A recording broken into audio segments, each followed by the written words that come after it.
Assalamualaikum warahmatullahi wabarakatuh. Di sini saya Dini Farihatul Masruro dari perwakilan dari MA Syarifuddin akan membacakan halaman 20 yaitu wa furuduhu ayil wudu'i sitatun, yang dimana pada baris terakhir atau paling bawah sendiri.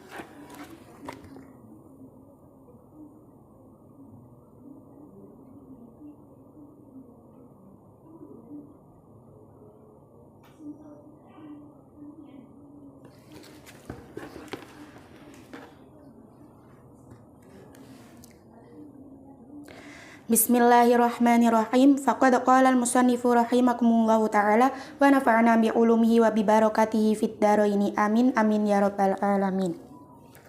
Wa furuduhu ayil wudu'i sittatun. Adapun beberapa farudnya wudu itu ada 6. Yang di mana di sini ai itu salah satu isim tawabi. Yang dimana yang kita ketahui isim tawabi itu hanya ada 4. Tapi dalam kitab Alfiyah itu dijelaskan bahwa isim tawabi itu ada tambahannya yaitu ai itu harful lit tafsir, yang dimana lafadz setelahnya itu dinamakan dengan mufassir, yaitu lafadz al-wudu'i. Al-wudu'i itu mufassir, yang dimana mufassir tersebut harus ikut kepada mufassar minhu. Di situ i'rabnya mufassar minhunya itu berupa hak domir wa furuduhu. Lah ketika isim bersambung dengan domir, maka itu dinamakan dengan susunan idhofah. Susunan idhofah yang dimana terdiri dari mudhaf dan mudhaf ilaih. Hak di sini itu hak domirnya itu menjadi mudhaf ilaih, maka bermahal jar. Jadi ayil wudu'i, al wudu'i itu i'rabnya itu beri'rab jar. Takdirannya itu wa furudul wudu'i sitatun, itu ada 6. Awaluha niyatu ada ifardi wudu'in au fardil wudu'i. Yang pertama dari sitah, dari yang ke-6 tersebut, dari 6 fardunya wudu, yaitu niat melakukan fardunya wudu. Terus au ada il fardi, au ada il wudu'i, atau berniat melakukan wudu, au raf'il hadasi, atau berniat menghilangkan hadas, awit toharoti anil hadasi, atau berniat bersesuci dari beberapa hadas, baik itu hadas kecil ataupun dari hadas kecil, au nahwi dzalika minan niyatil mu'tabarati, atau niat-niat yang lain dari niat yang telah disebutkan tadi. Wa niyatu lughatan al-qasdu. Adapun niat secara bahasa yaitu menyengaja. Wa syar'an qasdu syai'i muqtaronan bi fi'lihi. Dan niat secara syara atau lebih dijelaskan lagi itu adalah menyengaja melakukan sesuatu, yang dimana sesuatu tersebut harus muqtaronan bi fi'lihi, bersamaan dengan pekerjaannya. Fa in tarokho anhu sumia azman, maka apabila pekerjaan tersebut molor atau tidak bersamaan dengan niatnya, itu dinamakan dengan azam.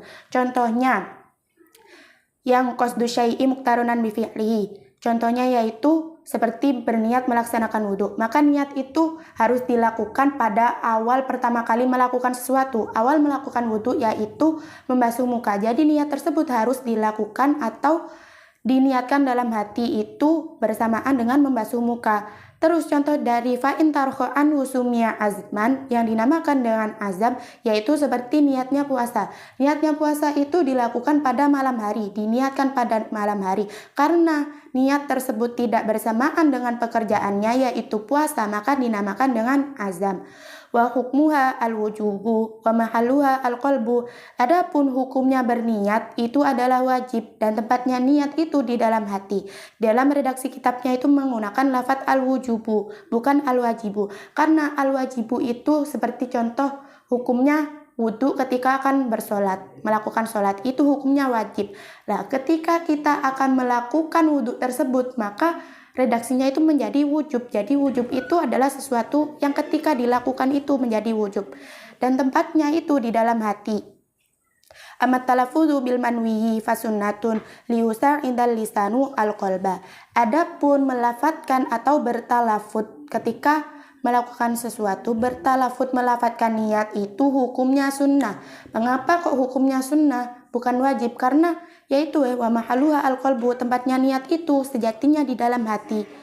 Lah, di sini itu disunahkan karena yusar indal lisanu al-qalba, untuk untuk agar lisan tersebut itu membantu hati. Yang dimaksud itu yaitu kan ketika kita berniat terus dilafadzkan, maka hati kita itu akan lebih mantap atau tidak berpikiran pada lain-lain dan juga tidak neko-neko lah istilahnya, itu tidak kepikiran pada hal yang lain, maka niat tersebut akan lebih menjadi matang atau mantap. Wal maksudu biha tamyizul ibadati anil adati.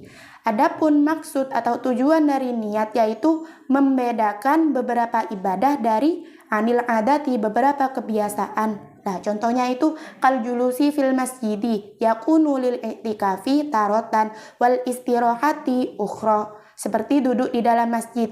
Duduk di dalam masjid itu yakunu lil i'tikafi, ada kalanya duduk tersebut untuk i'tikaf, walil istirahati ukhra, dan ada kalanya duduk tersebut juga itu untuk hanya untuk duduk beristirahat. Nah, itu tujuan dari niat, untuk membedakan antara sesuatu yang ibadah dan juga sesuatu yang hanya kebiasaan. Jadi kan kita nggak tahu orang duduk dalam masjid, contohnya duduk dalam masjid, itu orang tersebut kan kalau dilihat sama-sama duduk, tidak tahu duduk tersebut duduk iktikaf atau duduk istirahat. Jadi niat itu untuk membedakan hal tersebut. Au tamyizu rutabil ibadati kasolati takunu fardon tarotan wa naflan ukhra, atau membedakan beberapa tingkatan ibadah seperti sholat itu ada kalanya menjadi sholat fardu dan juga ada kalanya menjadi sholat sunnah. Jadi tujuan niat itu untuk membedakan ini. Wan niyatu tamayyuzu hada min hada, untuk membedakan antara yang ini dan yang ini juga. Itu adalah salah satu atau maksud dari niat. Begitulah yang dapat saya sampaikan, kurang lebihnya mohon maaf. Wassalamualaikum warahmatullahi wabarakatuh.